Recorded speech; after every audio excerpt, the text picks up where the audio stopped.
Hello ladies and gentlemen, welcome to my corner of the internet. My name is Jason and today we are back with some more Dark Souls. Last time we entered the Duke's Archives and we were sort of exploring around here. We made it up to this point and I noticed that there was a cog or a gear over here on one of the pillars.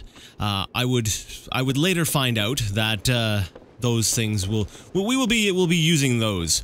And what do I mean by that? Well, today we're going to be going through the Duke's Archives, and unfortunately, unlike we'll say in the previous episodes, I know what comes next because this is actually my third time recording this part. What happened was I recorded through this area. I'm sorry, I can't remember exactly where to go. See, I'm already forgetting what I've done already twice. So I'm just reacquainting myself here with the area. But I recorded through the area, or through the we'll say through this area. Yeah, I've used the word area about a dozen times now. Anyways, I recorded through this. And then upon completion, I went and previewed the video, only to discover that it was completely black. It had my OBS had not captured any of the video. I still have the audio track, so I have all the sound effects and all my commentary, but unfortunately that was gone. So in frustration, I went ahead and I re-recorded this section. Tough enemy ahead. Good to know. I think that message was there my first two times through too as well. And then I played through it, we'll say in a frustrated manner, but then I realized, I really didn't like that. It felt kind of like I was phoning things in. It was obvious I was just trying to rush through just to get back to where I was, and I didn't want to do that. This is a very interesting area, with some very different things, that happen here that I wanted to, I want to be able to give the attention that it deserves, because I don't want to rush through things. And just because I screwed up with recording doesn't mean that a certain area should get any less attention. All right, so we got to 2 pieces of twinkling titanite from that little thing, and as you can tell, the Duke's Archives are starting to turn a little bit crystalline, and so we're gonna work our way up here into this. I can't remember what comes up next. I think is this what I think it is? Yes. Okay. All right. So we come through here, and you know what? We get Seath the Scaleless. We might remember him from such features such as the intro to the game, where we discover where he betrayed the dragons, and basically at this point here we can do absolutely nothing to him. I tried in my previous runs, and it is just not possible. So let's actually I shouldn't even be using my Estus, because basically this is a really weird instance where you're actually supposed to die here. So I'm just gonna go ahead and let it happen. I did try to fight him the first time, and honestly, I was actually I was annoyed, because I was like, how am I supposed to dodge these attacks? Oddly enough, I survived longer this time than I did the first time, despite the first time me actually trying. Anyways, upon dying, we find ourselves in a cell.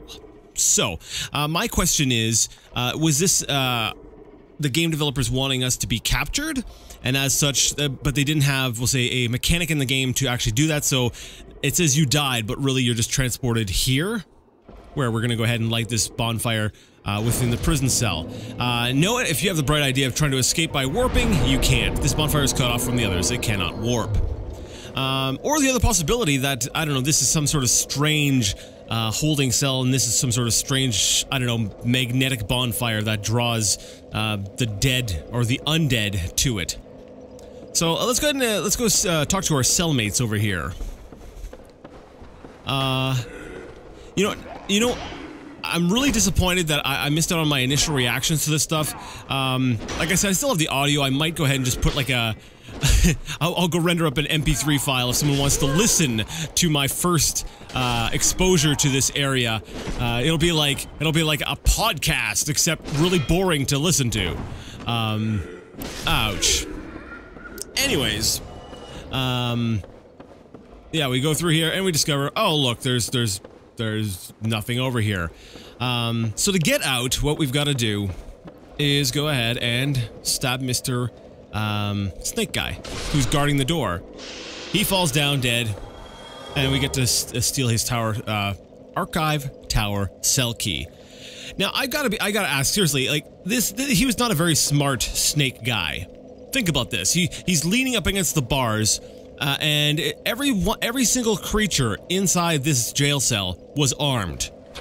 Like, really? It was not very smart. So, at this part here, actually, I didn't notice the first 2 times. It almost looks like he uses his head, his neck, to pull the lever. But anyways, he pulls the lever. That starts this weird music playing. That's actually not in-game music. That's actually in the world. So that music, that sound is being played by the world itself. All right. So what's going to happen is these guys here are going to try and just run past me. They're running presumably from the blue things. They are scared of the blue things. Oh no, he got up. All right, well, that's fine, I guess. All right, so basically, I guess since we escaped, they wanted me dead, so they went ahead and they sounded the alarm, and now we have these strange blue tentacle things coming up after us, which are actually very, very scary. I do not want to get hit by one of these or grabbed by one of them. Come on. There we go. Took them out. Now, you know, there's one thing that I'm glad that this kind of happened. You know me. It's like the eternal optimist. I'm like trying to think. You know, bad things happen, and I'm like, why is this a good thing? Well, it's kind of a good thing because it allowed me some perspective. And of course, I'm speaking of me losing my video footage. What's the purpose of this room? There's nothing in here. Okay. Anyways, and I was thinking about that. I was like, you know what? At one point, I had this bit of a crisis back when I was at Sen's Fortress.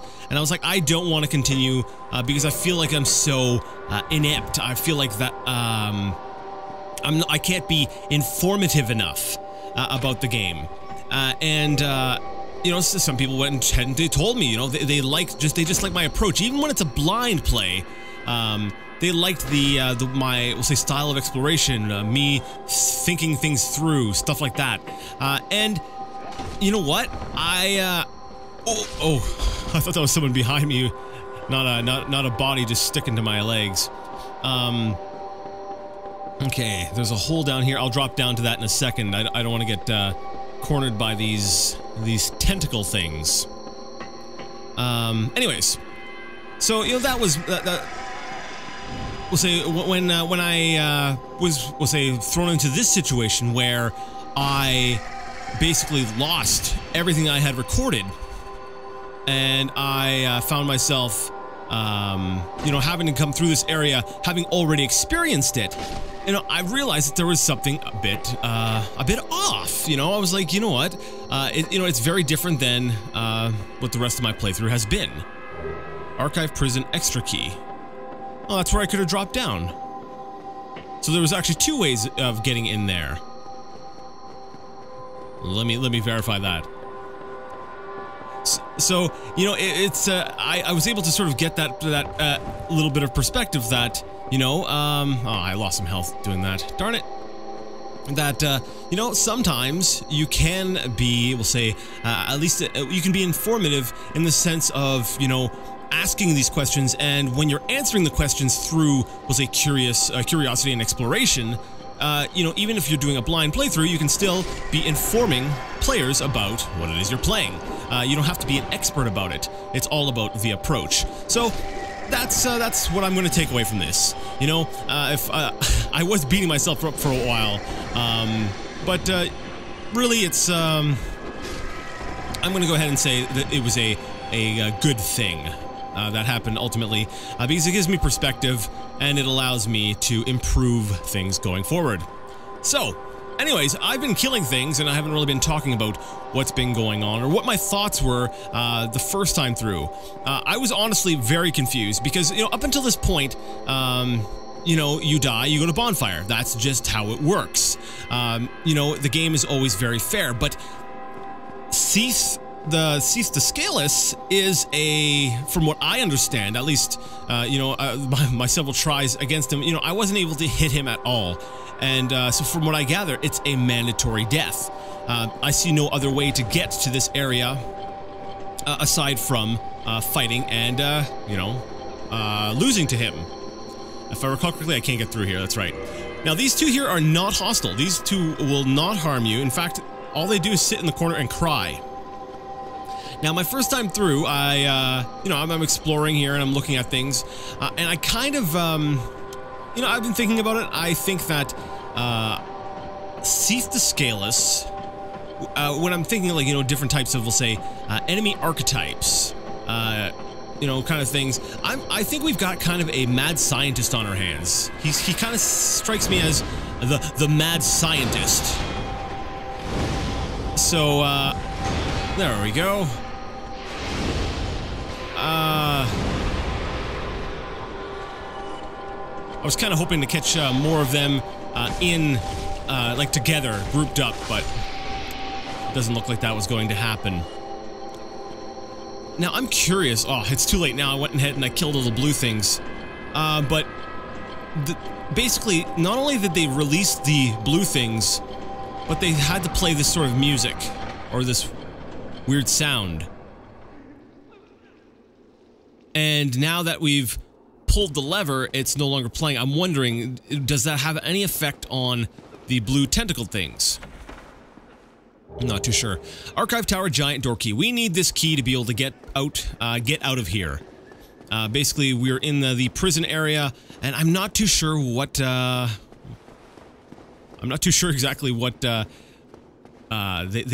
were doing down here, or what these blue tentacled things are. One thing I do know, though, actually you were able to hear it just a second ago, is that they're crying. So I suspect these were once people that have been sort of transformed and turned into these monstrosities. So like I said, I really think that that's what we're dealing with here. With Seath, I think we are dealing with sort of a mad scientist archetype, where he's kind of am I using that word correctly? Archetype? Am I using that?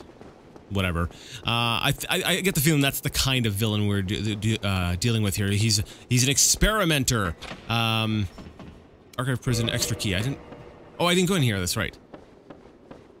That's right. It was locked the first time. Large soul of a brave warrior. Now, if I recall correctly, there was also one other. Yeah, that's it over there. I think. No. It's a couple items that I have yet to get in here. One of them I need to drop down for, and that one there, I don't know how to get to it. Intriguing. Can I go through this wall? Are you an illusory wall? I guess another thing that helps is that Dark Souls is a game where, you know, there's secrets. There are things about it that you don't know right away, and there's plenty of room for, you know, let's go ahead and rest. Just for the sole reason I want to get my great chaos fireballs back. Yes, enemies will have come back, but that's okay. I'm okay with this. Oh, come on. He's got some good poise. There we go. Oh. All right. Oh, I'm going to die here. That was pitiful. Let's do that again. We're going to do a retry on that one. That was pretty bad. I'm practicing with my two-handedness a little bit here. All right. Oh, that's terrible. That is terrible. And I'm going to die here.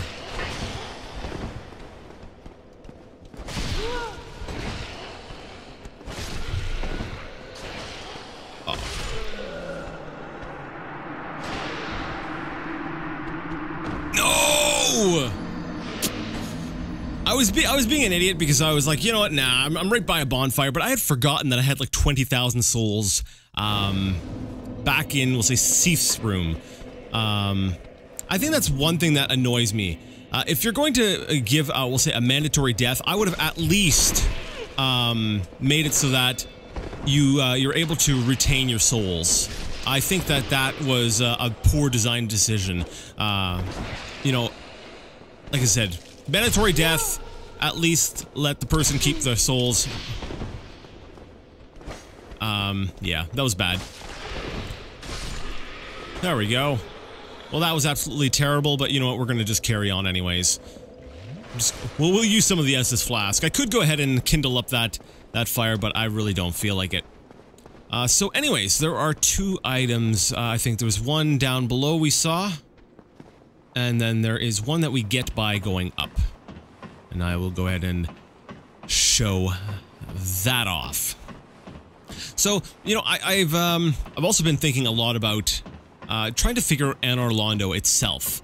Anor Londo seems... I don't really... I don't completely get what's going on. Oh, come on, don't die. Alright, that did hurt. That's okay though. I'm alive. And I got the maiden hood, maiden robe, maiden gloves, and the maiden skirt, and the white seance ring. Well, that's awesome. Let's go ahead and drop down here, and I might as well heal. Right after we go ahead and take a look at the item description for our new set of armor that we're never going to wear. Where is this?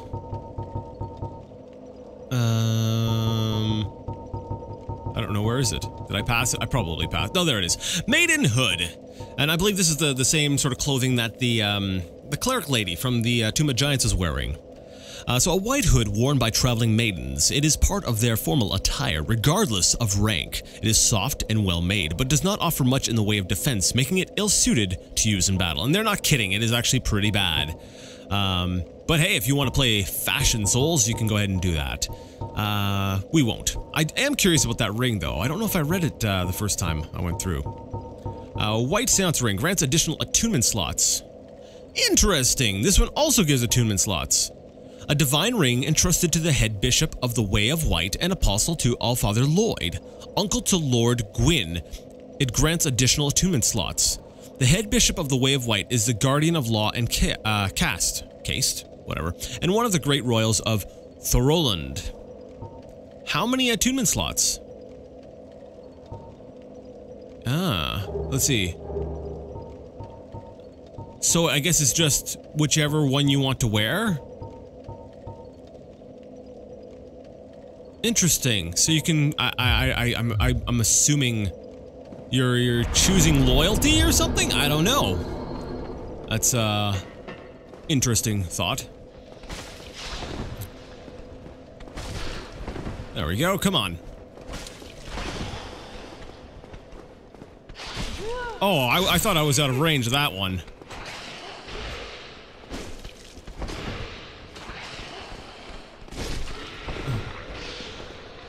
There we go.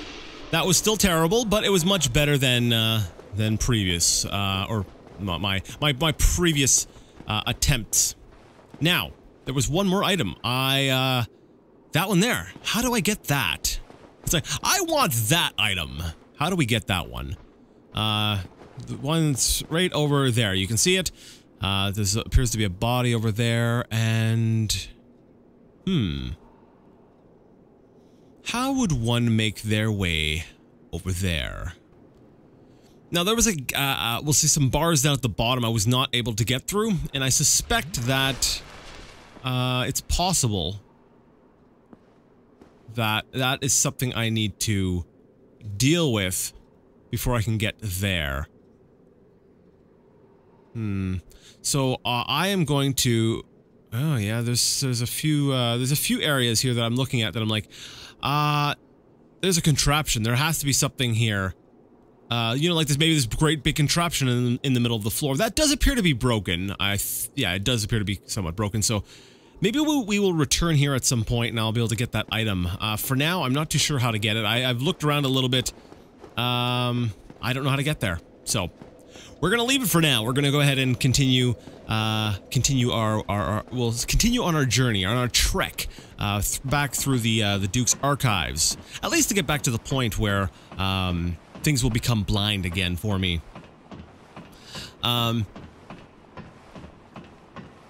That's right. I was talking about Anor Londo, and how I'm trying to figure things out. You know, it's like, even after, you know, what I've seen and what we've read, I'm still very confused about the location as a whole. Like, I think I kind of get things. Basically, we've got Gwendolyn, which was he was the youngest, if I recall correctly, and there was then there was Guinevere, who left, and then there was the unnamed, or the we'll say maybe the embarrassment, if you will, to the throne, which was the first. I don't know if embarrassment, but he lost his deific status, so I'm assuming he's not considered like a great guy or anything anymore. Okay, let's see. Take him down. So, like, I have so many questions. Now, the Duke's Archive. This brings up another question. We know Seath helped Gwyn. You know, it says so in the introduction. So, my question becomes... okay, let's go ahead and kill this thing. I'm sorry for the lack of drama. The first time I saw it, I was like, oh crap! But, you know, I've been through this before, so I will be a little bit quicker, we'll say, with my kills here. Anyways, we know that he helped Gwyn. That is part of the intro. That is established fact. I wanted you to lock on. Thank you, game. You were very responsive, and your inputs did exactly what I wanted you to do. And now I'm going to just take hits because it's one of my favorite pastimes. I like getting hit in the face with large objects. It's, like I said, it's one of my favorite activities. Oh, yeah, that... Go me. Alright. There we go. So my question is Seath technically the Duke? Or did he just, you know, in the absence of all these other characters, in the absence of Gwyn, and, you know, after he's left and everything, does he take over the Duke's archives? You know, what is Seath doing? Because,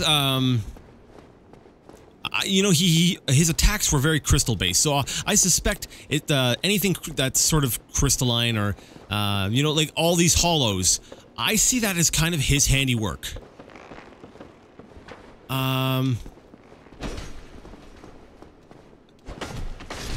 So I'm still trying to figure out exactly what's... Oh, darn it. What, you know, all these different things are. And, you know, people keep pointing me to... Oh, sorry, phone. Phone, shut up. Sorry about that. People keep pointing me, they're like, you should go watch this video, or you need to go read up on this, this other thing. And, you know, I kind of want to. There's a bit of curiosity. You know, there's all these suggestions for these lore videos and stuff like that. But then I kind of have to question, also, you know, with how vague things are in the game, this is going to sound really strange, but do these videos cite their sources? You know, part of we'll say, oh, come on! Part of, we'll say, the fun I'm having with the game is actually not knowing.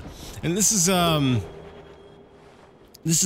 one thing that I've held on to. This is a belief I've held on to for a long time, and it seems like a lot of people, they're obsessed with answers. When I think that when it comes to, we'll say, stories and having sort of an engaging experience, a lot of times it is better to have more questions than answers. It's better to have mystery.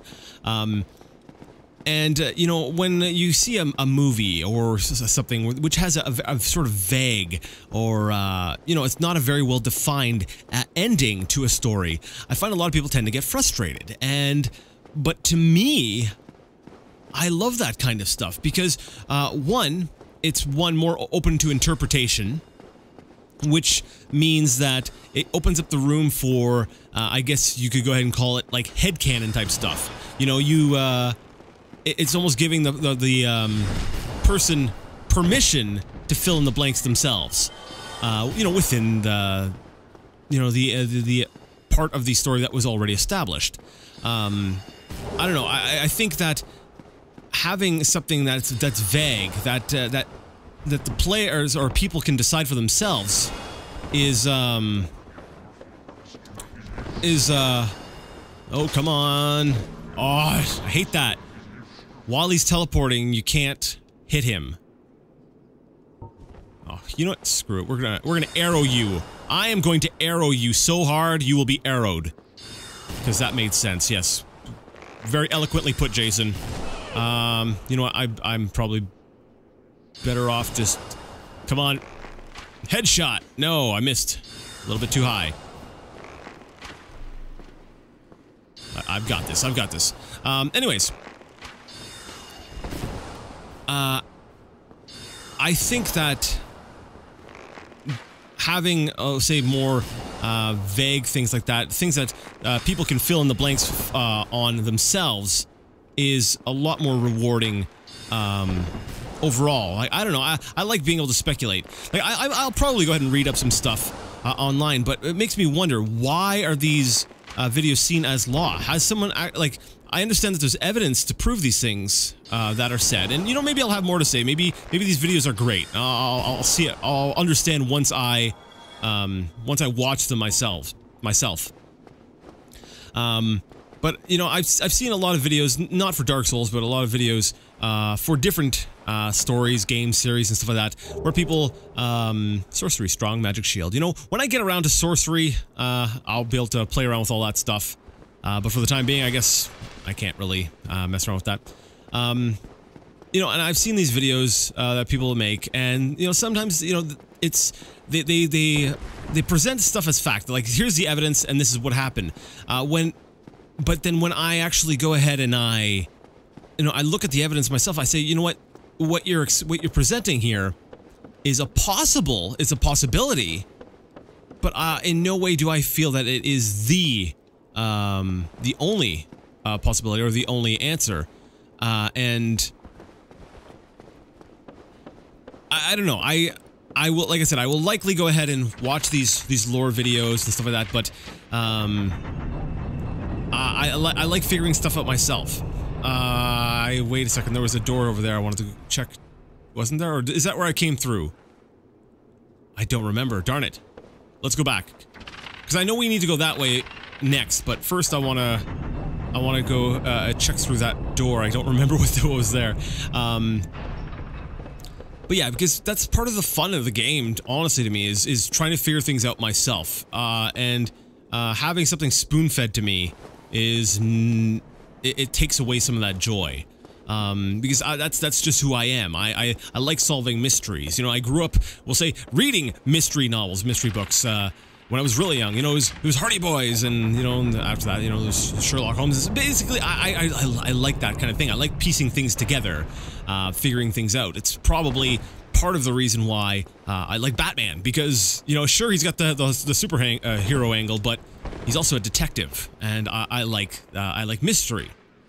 You know, we'll say along these lines. Actually, I'm going to use an example of something. Actually, it would be kind of a strange example, I think, but something that I feel is kind of left vague, but to its benefit. My favorite comic strip is Calvin and Hobbes. It's you know, if you haven't read it, it's about basically a 6-year-old and a stuffed tiger.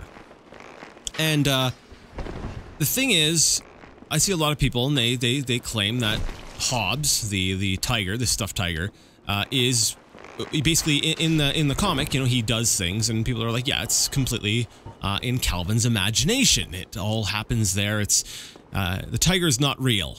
You know, and you know, and there's evidence for that in the comic. However, there's also evidence in the comic, because Calvin gets himself into some situations sometimes that cannot be explained if Hobbs is truly a stuffed animal. And to me, that makes that strip so much more interesting for me. You know, even the creator of the strip, Bill Watterson. Oh crap! I got the name right. Yes, did I? Oh, I really hope I did. Okay, I got it right. I've got my collection next to me. I was like, uh-oh, that would be embarrassing. Anyways, he would not clarify. He wouldn't say, you know, oh yes, it's stuffed, or yeah, it's in its imagination, or anything like that, because, you know, I think because of that very reason, it's what is it to you? You know, if you want Hobbs to be a real tiger, he's a real tiger. If you want him to be stuffed, he's stuffed. And like I said, I think that's part of what makes Dark Souls great, aside from the great gameplay and the world, is that we'll say the canon, or we'll say the events, can be interpreted several different ways, and people can inject their own thoughts and their own, we'll say, headcanon, I guess, into canon. But you know what? Maybe I'm totally off the mark. Maybe some of these videos are so conclusive that I don't know what I'm talking about.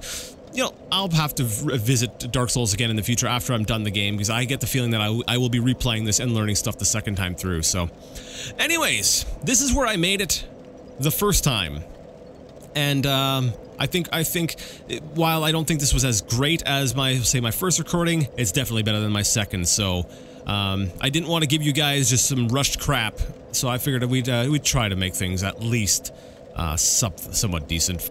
Anyways, because this is where I left off last time, we're going to go ahead and end things here. And next time we'll continue exploring the Duke's Archives, and maybe I'll talk a little bit more about my impressions of this place. There's been a lot of general talk, but yeah, we'll be doing some more speculating maybe next time. Sorry about that. Anyways, if you like the video, you like the content, and you would like to see more, please go ahead and give the video a thumbs up. If you didn't like it, well, leave it a thumbs down. Either way, let me know what you thought in the comment section. And until next time, I would like to ask you all to game on.